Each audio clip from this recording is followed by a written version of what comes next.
Olá, vamos mergulhar juntos nas reflexões de março? A ideia aqui é pegar esses pensamentos diários e tecer uma história só, uma jornada mesmo. A gente vai começar no que parece ser a escuridão, caminhar em busca da luz e ver como tudo isso termina numa promessa de esperança. Bora começar a desvendar isso? E para começar, vamos direto ao ponto, né? Existe uma pergunta que fica martelando em todos esses textos. Parece que tem uma luta acontecendo, sabe? Algo que define a nossa condição humana.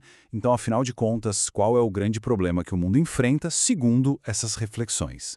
Bom, a primeira parte dessa nossa jornada é sobre encarar o que as escrituras chamam de escuridão. E olha, não é de noite escura que estamos falando não. É sobre uma condição da alma, sabe? Um lugar marcado por luta, pelo pecado e pelo orgulho. E esse versículo aqui, ele é a chave para entender o conflito todo. O que ele mostra é que o problema não é que não existe uma solução, uma luz. Pelo contrário, o ponto é que, de alguma forma, as pessoas acabaram preferindo a escuridão. É como se fosse uma recusa em se virar para a luz que cura, entende? Mas o que seria essa escuridão exatamente? Bom, uma das reflexões vai direto ao ponto. Não é só um erro, um deslize, é descrito como uma verdadeira doença da alma. E o nome dela é pecado. É colocado como a raiz, a origem de todos os problemas do mundo. E tem mais. Uma das reflexões vai ainda mais fundo e aponta o orgulho como o grande combustível dessa doença.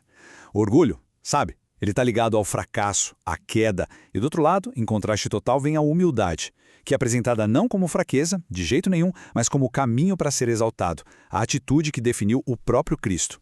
Ok, se a primeira parte foi sobre entender o problema, a escuridão, agora a gente vira a página. Chegou a hora de falar da solução. Depois da escuridão, os textos apresentam a chegada da luz.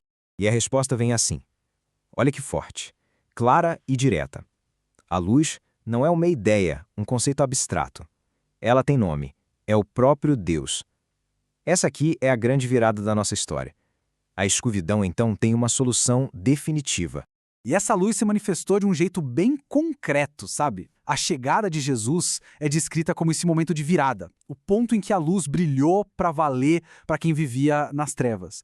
A reflexão diz que por onde ele passava, a escuridão do pecado e do desespero simplesmente desaparecia.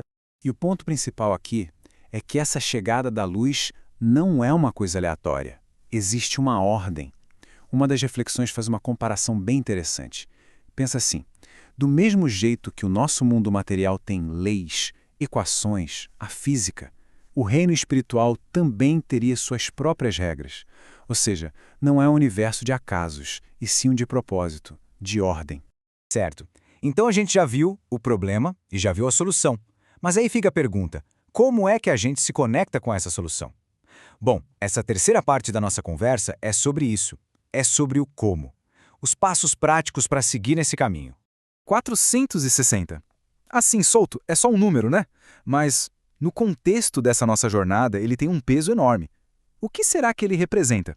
Eis a resposta. Uma das reflexões revela que essa é a quantidade de vezes que a palavra sangue aparece na Bíblia. E essa repetição toda não seria à toa, é claro. Ela estaria apontando para o centro de tudo, para o coração do mecanismo da salvação, o sacrifício de Cristo. A ideia de que esse sacrifício pagou o preço pelos pecados. E o resultado desse sacrifício tem um nome: justificação. E olha, uma das reflexões faz questão de explicar que isso é muito mais do que só ser perdoado. Não é só ter o passado perdoado, mas ser vestido de justiça, como se a pessoa nunca tivesse pecado. É tipo ter a ficha completamente limpa, sabe?